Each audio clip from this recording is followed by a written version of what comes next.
Hola chicos, ¿cómo están? En esta oportunidad comenzamos con una nueva unidad didáctica, comenzamos a trabajar con un nuevo conjunto numérico, en este caso el conjunto de los números racionales.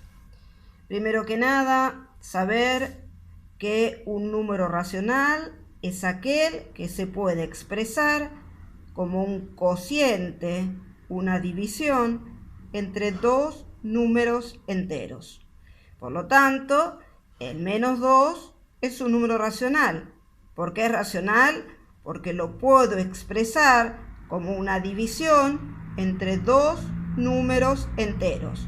Por ejemplo, menos 12 dividido 6 me da menos 2. Y así podría encontrar infinitas fracciones, infinitos números que me representen al menos 2.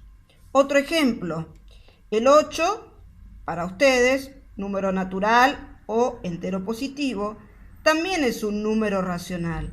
¿Por qué? Porque lo puedo expresar como una división entre dos números enteros. Sea 24, lo divido por 3, obtengo 8. ¿La raíz cuadrada de 16 es un número racional? Sí. La raíz cuadrada de 16 es 4. A 4 lo puedo expresar como un cociente, como una división entre dos números enteros. Si a 8 lo divido por 2, obtengo 4. 4 es la raíz cuadrada de 16.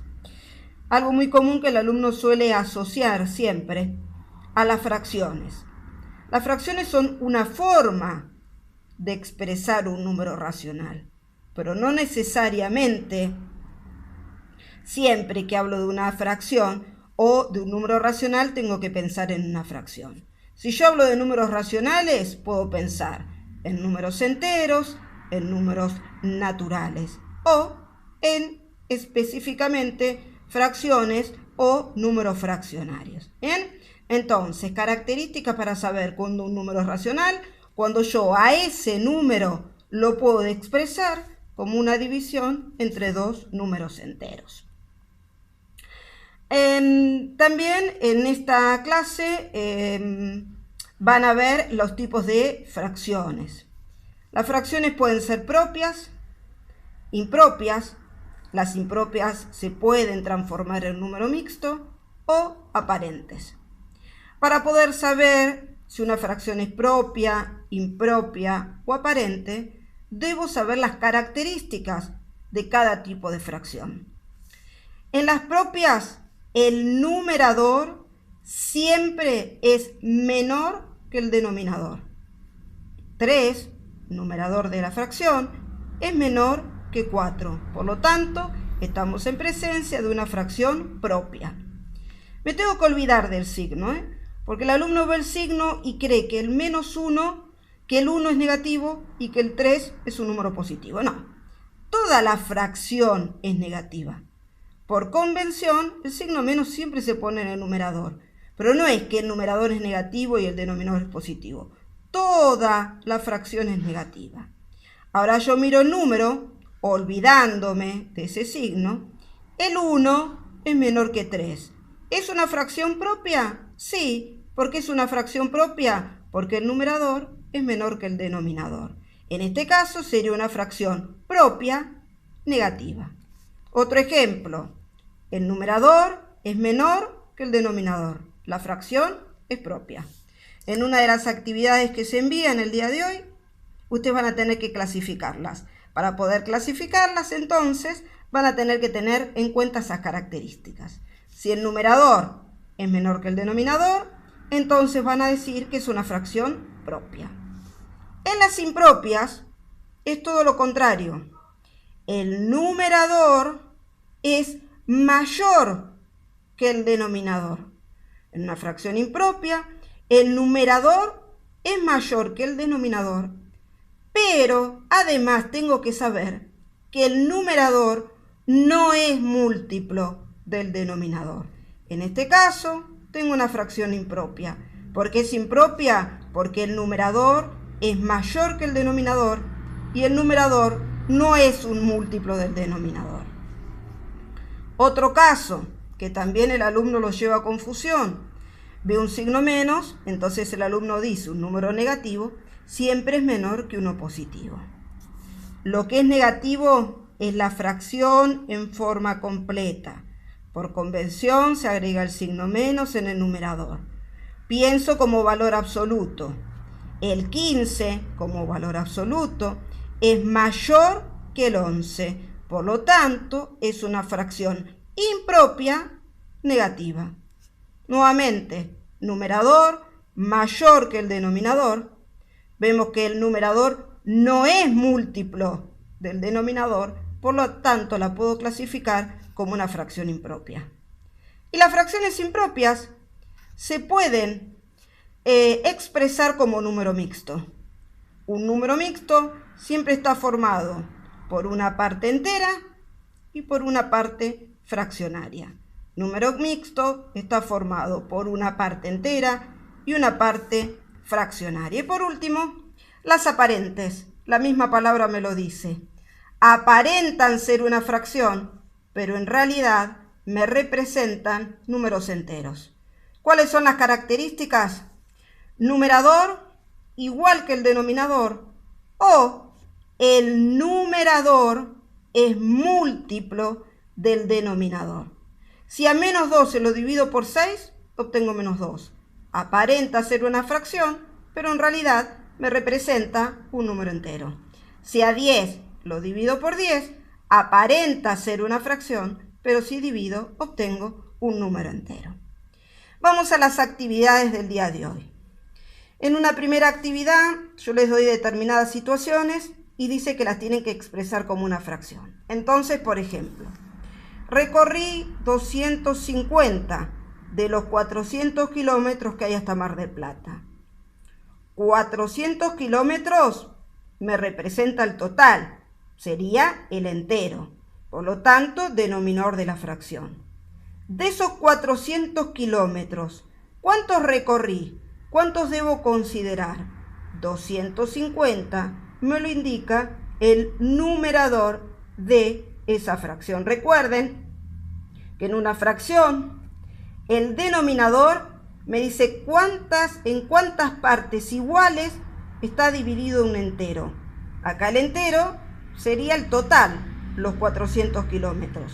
De esos 400 kilómetros, ¿cuántos tengo que considerar? En este caso, los que recorrí. ¿Cuántos son? 250. Fracción que me representa la situación que me dan. Otra de las actividades tienen que ver con lo que les acabo de explicar. Ustedes van a tener que decir si una fracción es propia, impropia o si es aparente. Para eso, en cuenta las características de cada uno de este tipo de fracciones. Y por último, les dice que tienen que representar con una fracción, palabras más, palabras menos, la parte que está coloreada o pintada. Entonces, lo primero que yo tengo que mirar, en cuántas partes iguales está dividido el entero. 1, 2, 3, 4, 5. Fracción, el denominador, 5. El entero está dividido en 5 partes iguales. ¿Cuántas de esas partes consideré? Tengo que mirar cuántas de esas partes están pintadas. 1, 2, 3. Por lo tanto, la parte que está coloreada o pintada me representa 3/5. En este caso, si ustedes miran, es una fracción propia. Y otra de las características de las fracciones propias, que siempre me representan, ¿sí?, menos que un entero. ¿Por qué? Porque con un entero me alcanza para poder representarlas. Vamos al segundo ejemplo. Acá yo ya veo que tengo más de una unidad. Si yo veo que tengo más de una unidad, es probable que sea una fracción impropia, porque una fracción impropia siempre me representa números mayores que un entero. Entonces, yo miro acá y yo digo, tengo un entero formado por 2. Tengo otro entero formado por 2.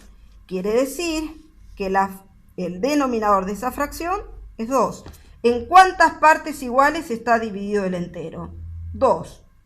De esas partes, ¿cuántas tuve que considerar? 1, 2, 3. La parte pintada me representa 3 medios. Si ustedes ven, 3 medios es una fracción impropia. Numerador mayor que el denominador. Y además me dicen las características que representan números mayores que un entero.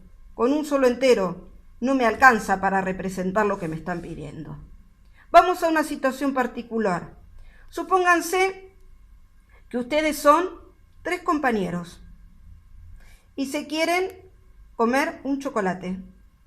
Entonces se compraron un chocolate, 2 corazones, y quieren que a cada compañero le toque la misma cantidad. Entonces, si ustedes miran, este chocolate está dividido en 2. Con un solo chocolate, ¿me alcanza para poder compartirlo entre 3 compañeros y a cada uno le toque la misma cantidad? No, como verán, necesité comprar otro chocolate para poder compartir con los 3 compañeros y que a cada uno le toque la misma cantidad. Esto es lo que tienen que hacer en las actividades que se envían. Van a mirar primero en cuántas partes iguales se divide el entero. Ese es el denominador de la fracción. Y luego, para considerar el numerador, van a ver cuántas de esas partecitas en las cuales está dividido el entero están pintadas. Acá el entero está dividido en 2. Ojo con esto, porque ustedes pueden decir, bueno, pero acá yo veo 4. No, yo acá veo un entero dividido en 2. Acá veo otro entero dividido en 2. El entero está dividido en 2 partes iguales. De esos enteros, ¿cuántas partes consideré? 1, 2, 3. Y acá terminarían las actividades que corresponden al día de hoy. Nos vemos en la próxima, que sigan todos bien.